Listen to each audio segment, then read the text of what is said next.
ارتقا کر لے تو اسی کائنات میں اس کے سننے کی رینج بڑھ جاتی ہے، اور اگر اسی کائنات میں اس آنکھ مادی سے انسان دیکھتا رہے اور اسی پر انحصار کرتا رہے تو عمر کے ساتھ یہ آنکھ کمزور ہوتی جائے گی، نظر کم ہوتی جائے گی۔ اگر انسان اسی کائنات کے اندر اپنی روح کی آنکھ کو وہ آگے بڑھاتا رہے گا، روحانی ارتقا کو بڑھاتا رہے گا، اس کی دیکھنے کی رینج بھی بڑھ جاتی ہے اسی آنکھ، کیونکہ یہاں ہی اس مادے سے نجات حاصل کرتا چلا جاتا ہے انسان۔ اور سننے کی رینج بھی ایک اسپرچل انسان کی، ایک روحانی انسان کی سننے کی رینج بھی اس کی بڑھ جاتی ہے، دیکھنے کی رینج بھی بڑھ جاتی ہے، محسوسات کی رینج بھی اس انسان کی بڑھ جاتی ہے، کیونکہ دیکھنا سننا یہ سب متعلق ہیں روح کے۔ یہ سب کس کے ساتھ تعلق رکھتے ہیں؟ روح کے ساتھ ہیں، اور روح کے اندر یہ ساری چیزیں موجود ہیں۔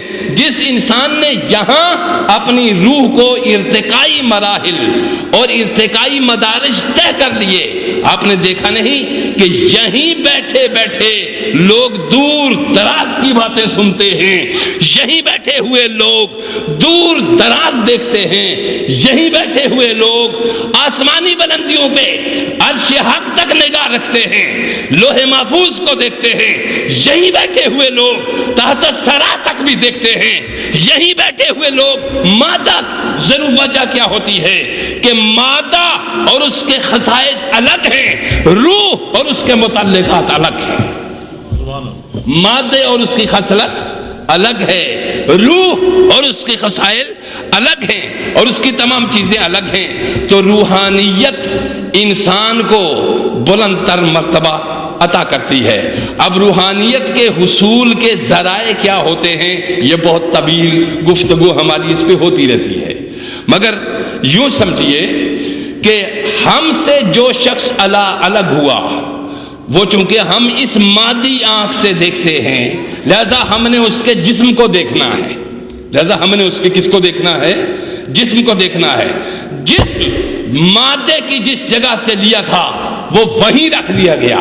ہم اگر اس آنکھ سے ملنا چاہیں، کسی مرنے والے کو دیکھنا چاہیں تو نہیں دیکھ سکتے، اس کے لیے ہمیں خواب کی دنیا کا رخ کرنا پڑتا ہے، جہاں یہ جسم بے جان پڑ جائے، حواس کو کھینچ لیا جائے، آگے کر لیا جائے، تو پھر ہم خواب کی یہ کیفیت میں کسی مرنے والے کو ملتے۔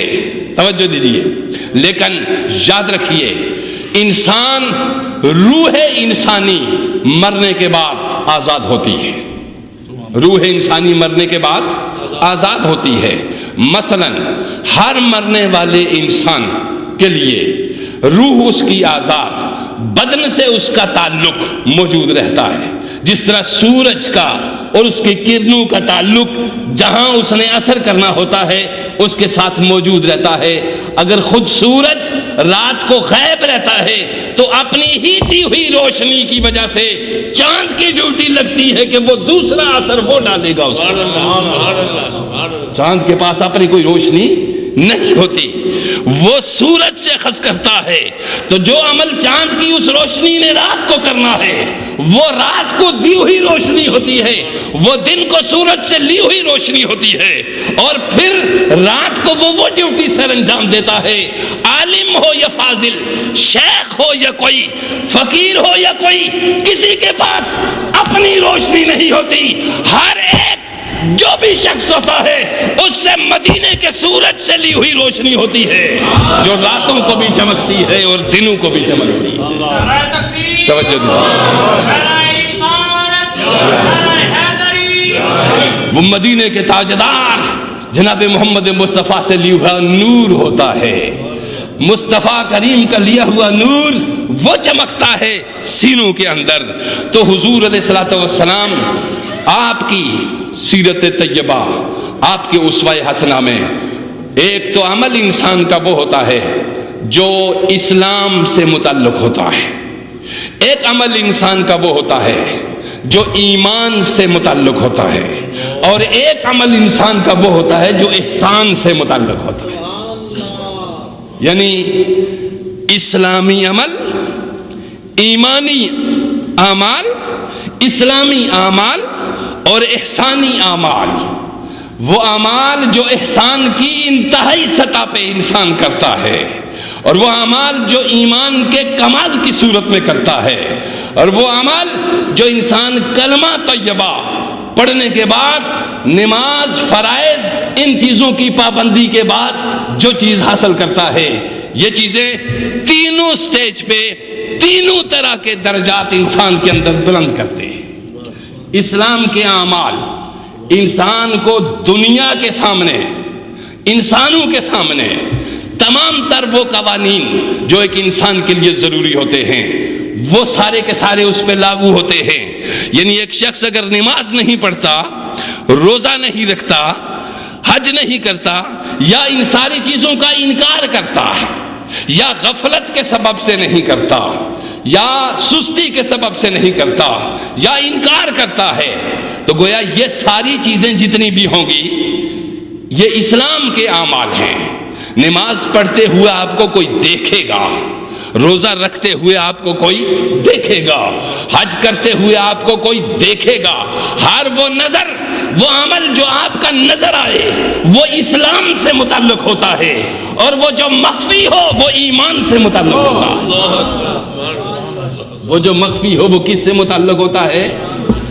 عمل میں کمزوری بھی ہو جائے، اسلام میں کمزوری بھی رہے، اور اگر ہو جائے انسان کے اندر تو نجات انسان کی ممکن ہے، مگر اگر انسان کے ایمان میں کمزوری ہو جائے تو نجات ممکن نہیں ہے.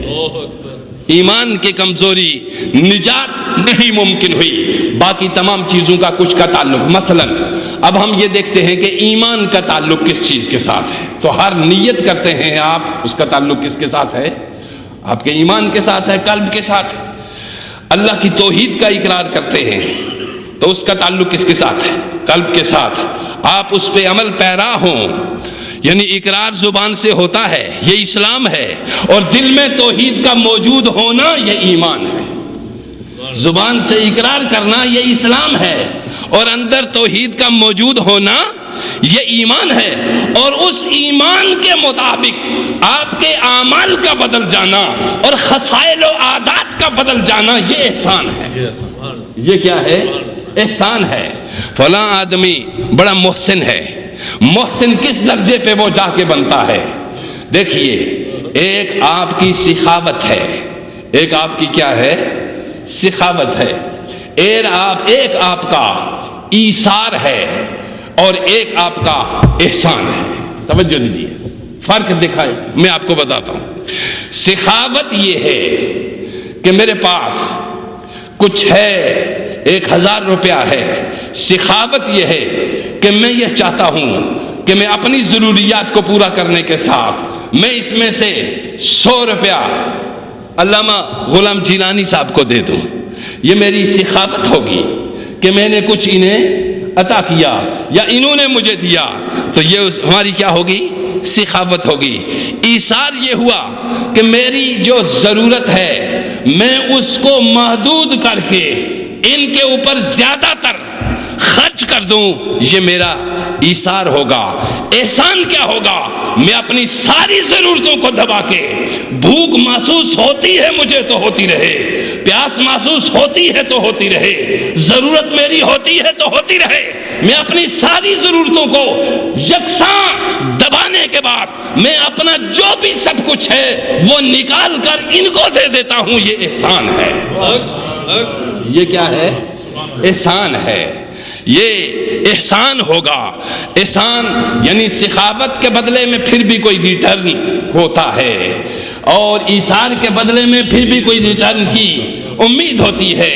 احسان کے بدلے میں کوئی بھی ریٹرن کی امید نہیں رکھتی. اس لیے صوفی اور ولی بہت بڑا محسن ہوتا ہے، وہ لوٹاتا تو رہتا ہے مگر لوٹتا کسی کو نہیں ہے. وہ لوٹاتا رہتا ہے اور دیتا رہتا ہے، عطا کرتا ہے وَمِمَّا رَزَقْنَاهُمْ يُنْفِقُونَ، جو کچھ خرچ کرتے ہو، جو کچھ تمہیں دیا جاتا ہے اس میں سے خرچ کرو۔ تو اب معلوم یہ ہوا کہ آج کی اس مجلس میں